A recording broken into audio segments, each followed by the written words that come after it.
Friends, today we will start.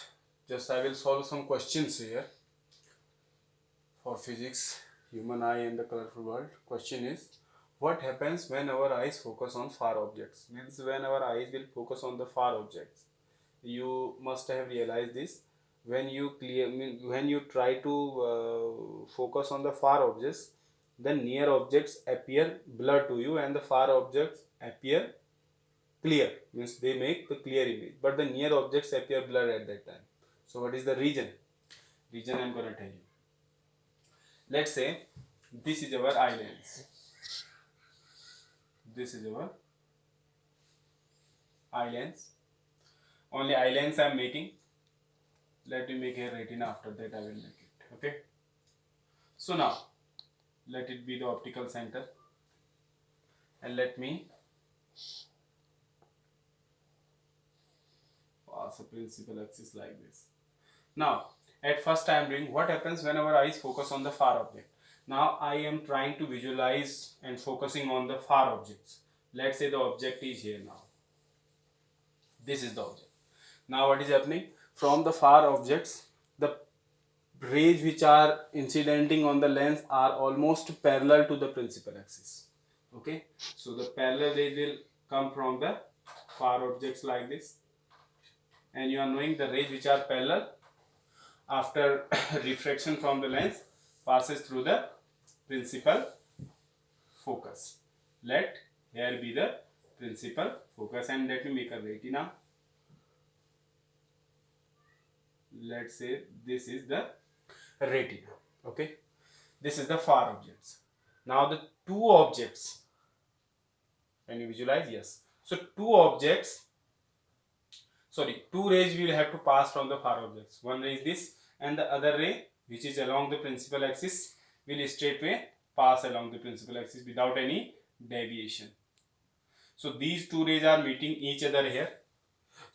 So they will make a clear image here, because these two rays are meeting at the, after refraction they are meeting at retina. So it means we are going to visualize the far object clearly, because we are focusing on the far object. Now let me at the same time let me focus on the near object. Let's say that here is another object. Just I am a dotted object I am showing here. Okay, let me make the image of this one object. Okay, now look here. So again from here two rays I will have to pass. Let's say one ray is this dotted ray,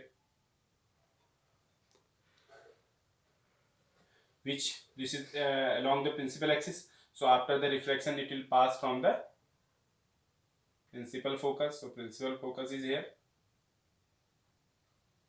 it will go along this direction. Now another ray, we have another ray which will pass through the optical center. Let's say this is the ray which is passing through the optical center, so it will pass without any deviation.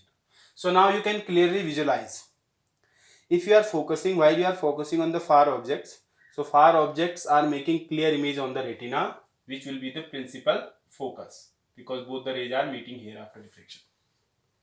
But at the same time, the near objects, the two rays which are coming from the near objects after reflection are not meeting at the retina, rather they are meeting after the retina. Okay, it means the near objects is not going to make a clear image on the retina. जो नजदीक का object है इसकी clear image retina पे नहीं बनेगी, retina से दूर बन रही।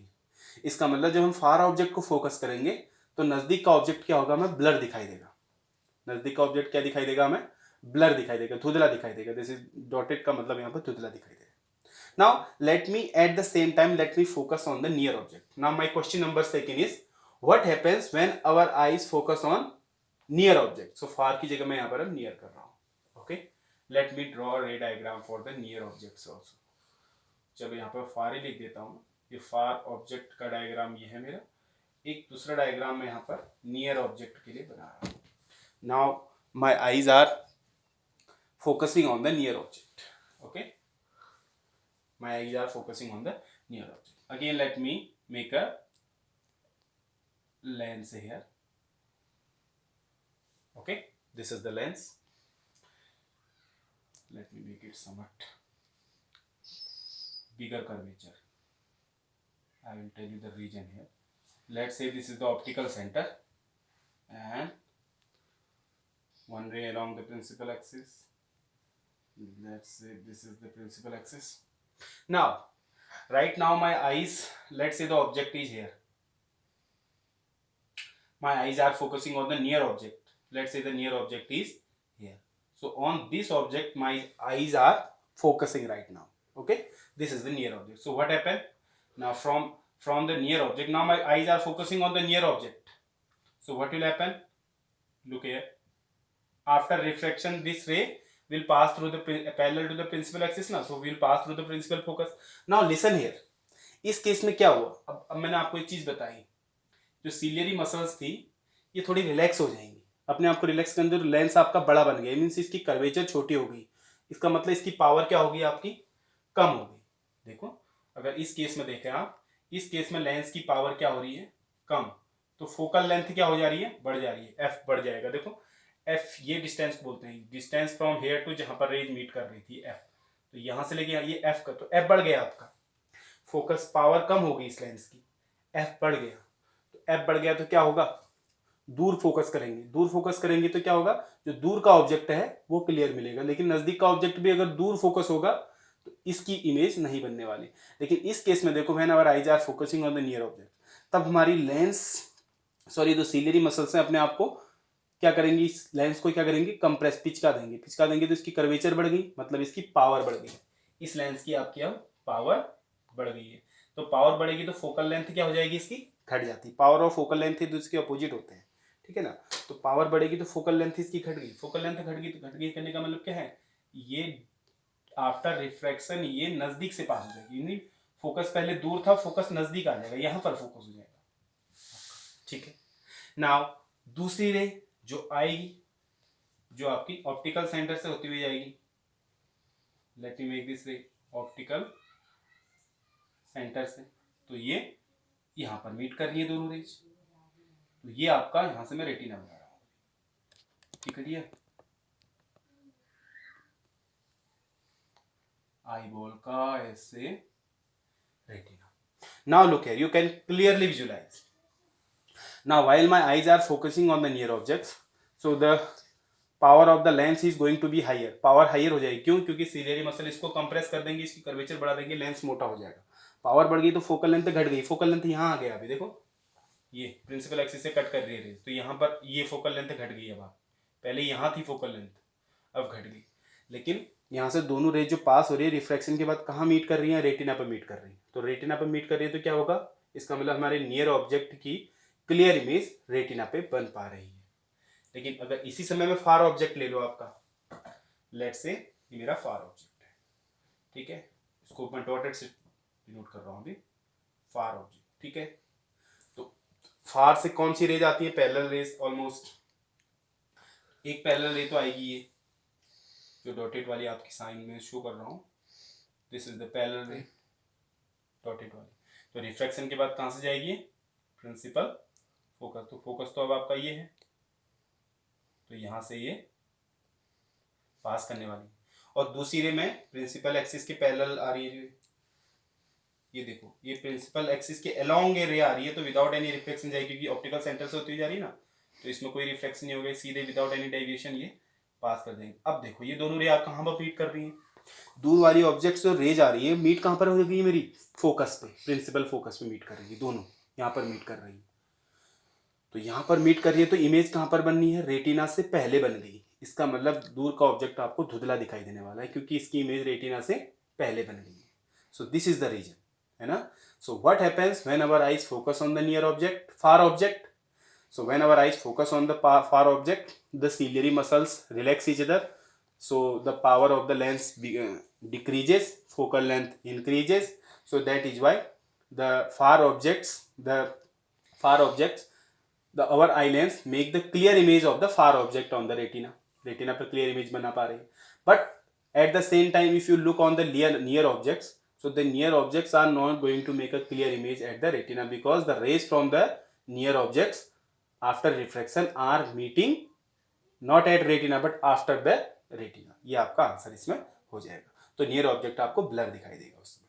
लेकिन when our eyes are focusing on the near, जब गौर से आप नजदीक की चीज को देखो, गौर से देखते हैं हम, गौर से देखो, फोकस करना ना, तो गौर से आप नजदीक की चीजों को देखने की कोशिश करो, गौर से नजदीक की चीजों की देखने की कोशिश करो। When you are focusing on the near object, तो गौर इस पे अगर ज्यादा जोर देगा, इसका मतलब आपकी आई लेंस की पावर, ये सीलियरी मसल कंप्रेस करके आई लेंस की पावर को बढ़ा देंगे। पावर को बढ़ा देंगे तो इसका मतलब, पावर बढ़ने का मतलब क्या हुआ? पावर बढ़ने का मतलब आपको बताऊं मैं, पावर बढ़ने का मतलब बेंडिंग बढ़ जाएगी, ये बी बढ़ जाएगा। बी मतलब जो यहाँ से रिफ्लेक्शन होगा, तो यानी ज्यादा झुक जाएगी। देखो यहाँ पर पावर कम है, डिक्रीज है, तो इसका मतलब बेंडिंग भी क्या होगी, यहाँ पे कम होगी। देखो ये रे बेंड लो कर रही है, यानी दूर बेंड कर रही है, ऐसे बेंड कर रही है, लेकिन यहाँ पर बेंडिंग एकदम बेंड हो जाएगी, यहाँ पर फोकस हो जाएगा, ठीक है ना। तो अगर नियर ऑब्जेक्ट में हमारी आईज फोकस करेंगी तो पावर बढ़ जाएगी, तो पावर बढ़ने से बेंडिंग बढ़ जाएगी, बेंडिंग बढ़ जाएगी तो ये प्रिंसिपल फोकस खिसक जाएगा, इधर आ जाएगा हमारा। तो क्या होगा, the near object, the rays from the near object after reflection are meeting at the retina, retina पे मीट कर रहे हैं रिफ्लेक्शन के बाद, तो हमारी क्लियर इमेज रेटिना पे बन रही है नियर ऑब्जेक्ट। लेकिन अगर इसी समय अगर मैं फार ऑब्जेक्ट को देखूं, फोकस मेरा नियर पे है, फार ऑब्जेक्ट को देखें तो ये आपको ब्लर दिखाई देगा। देखो यहाँ से दोनों रेज ये डॉटेड आई, तो मीट कहाँ पर कर गई हैं, प्रिंसिपल फोकस पे, जो कि रेटिना से पहले है, तो वहां पर मीट करिए, इसका मतलब आपको एक क्लियर नहीं दिखाई देने वाला है, ठीक है। सो ये आपका होता है when we focus on the near object and when we focus on the far object, ठीक है। तो इसी को बोलते हैं, अब यहीं से मैं आपको बताऊंगा what do you know about, what do you know by the power of accommodation. देखो पावर ऑफ अकोमोडेशन क्या होता है, पावर ऑफ अकोमोडेशन। तो किसको हम पावर ऑफ अकोमोडेशन कहते हैं? देखो अगर हमारी जो आई लेंस की कैपेसिटी देखो, तुम दूर के ऑब्जेक्ट पे फोकस करो तो अपने आप इसकी पावर घट जा रही है, तो बेंडिंग कम हो जाएगी, तो फोकल लेंथ अपने आप बढ़ जा रही है, तो हमारी आई लेंस की कैपेसिटी है। अगर नजदीक के ऑब्जेक्ट पे फोकस करते हो तो अपने आप इसकी पावर बढ़ जा रही है, तो बेंडिंग बढ़ जाएगी, ये हमारी आई लेंस की कैपेसिटी है। So this power of our eye lens, the power of our eye lens to change its focal length या पावर या कर्वेचर, कर्वेचर मीन्स मोटाई, यहाँ पर पतला हो गया, यहाँ पर मोटा हो गया ना। So the power of our eye lens to change its curvature accordingly when we are focusing on the near and far object, यानी हमारी आई लेंस की ऐसी पावर, चेंज करने की पावर अपने आप को, कब, जब वो नियर और फार ऑब्जेक्ट पे फोकस करते हैं, तो इसी पावर को हम बोलते हैं, आई लेंस की इस पावर को बोला जाता है पावर ऑफ अकोमोडेशन। समझ में आ गया ना, what is power of accommodation? Power of accommodation is the power of our eye lens to change its curvature accordingly when we focus on the near and far object, ठीक है।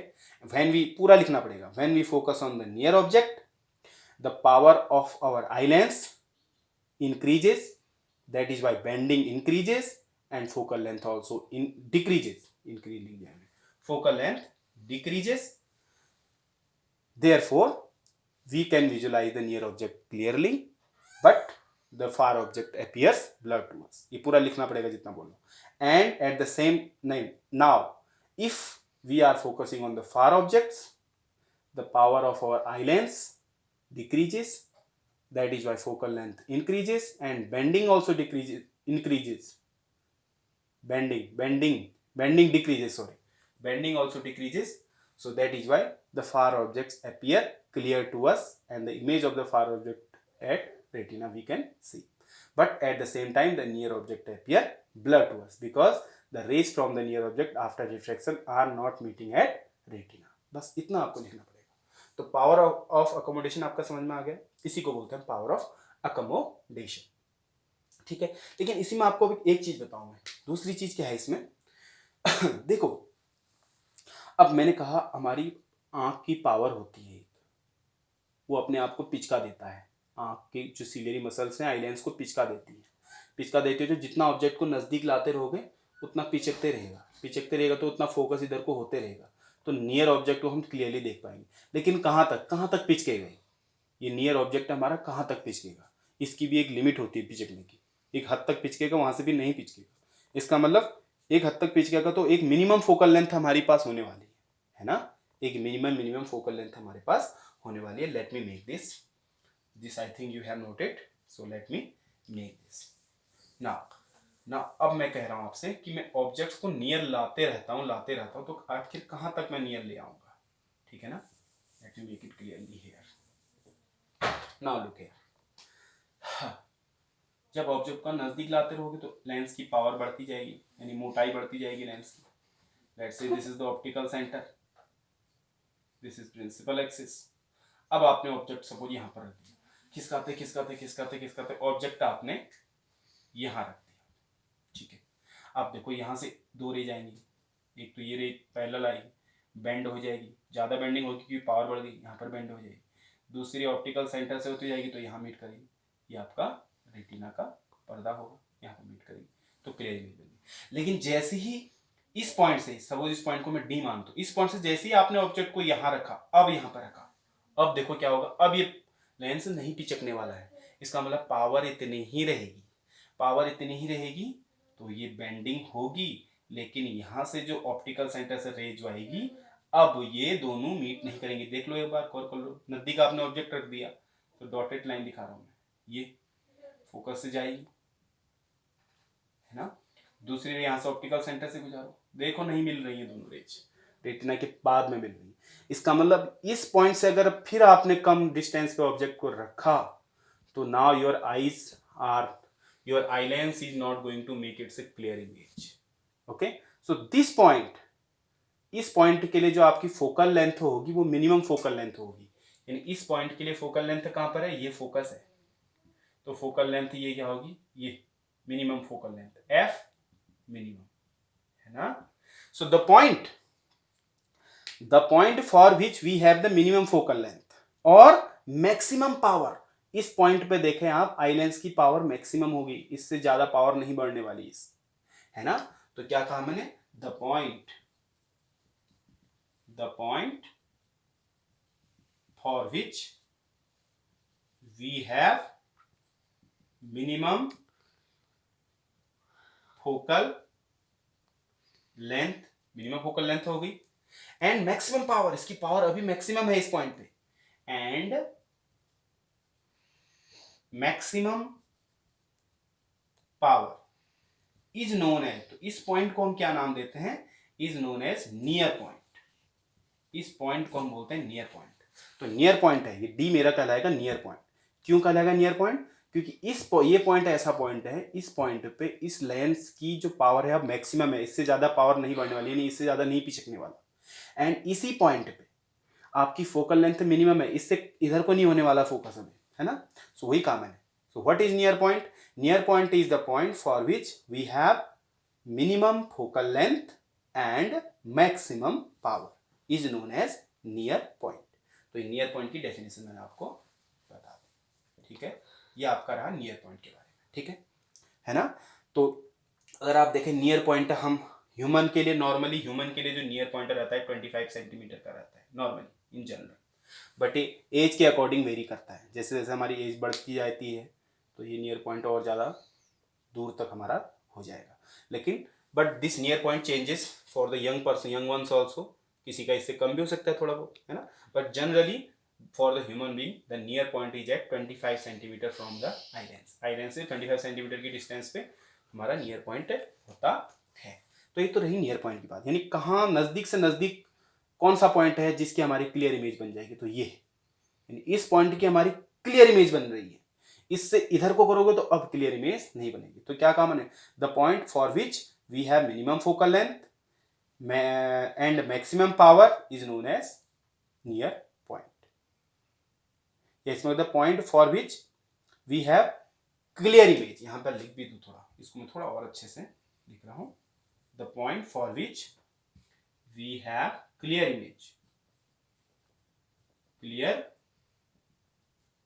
Image on retina and minimum focal length and maximum power is known as near point, is known as, तो इस point को हम near point बोलते हैं. So what is near point, near point is the point for which we have clear image on the retina and for which the eye lens, the power of the eye lens is maximum, the focal length is minimum, and this point is known as the near point. यानी नजदीक से नजदीक आप आंखों के नज़दीक कितना नज़दीक पॉइंट ला सकते हो जिसकी क्लियर इमेज बनेगी, तो उसी को हम नियर पॉइंट बोलते हैं। अपना अपना नियर पॉइंट आप चेक कर सकते हैं, किसी का 25 होगा, किसी का 24 भी हो सकता है। क्लियर ना? सो नाउ अब मैं फार पॉइंट की बात डिस्कस करता हूँ। चलो नियर पॉइंट तो मैंने कह लिया कि नज़दीक से नज़दीक कौन सी ऑब्जेक्ट की आपकी क्लियर इमेज बन सकती है, इसका मतलब 25 सेंटीमीटर। तो क्या ऐसा फार पॉइंट भी आपका है संभव, यानी दूर दूर से दूर आप कितनी दूर कोई ऑब्जेक्ट रखें जिसकी इमेज आपकी नहीं बनेगी, मैक्सिमम, यानी maximum at the maximum point आप कोई ऑब्जेक्ट रखो, फार पॉइंट उसको बोल रहा हूं, ठीक है ना।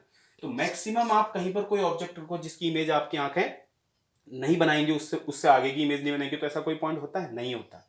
देखो हमारे हम स्टार्स हमारे से कितनी दूर है, सन कितना दूर है ना, in light years they are far from us, है ना। So still we can visualize those stars, है ना। सो स्टार देख लेते हैं, प्लैनेट्स हम देख लेते हैं हमारी आंखों, तो इतनी दूर हमारे यहाँ, तो इसका मतलब हमारा फार पॉइंट कहाँ पर होता है? इन्फिनिटी, है ना। So our far point is at infinity, but our near point is at 25 centimetre generally, है ना। So this is how today we have learn about when we focus on the far object, when we focus on the near object, power of accommodation, near point and far points. Okay, thank you.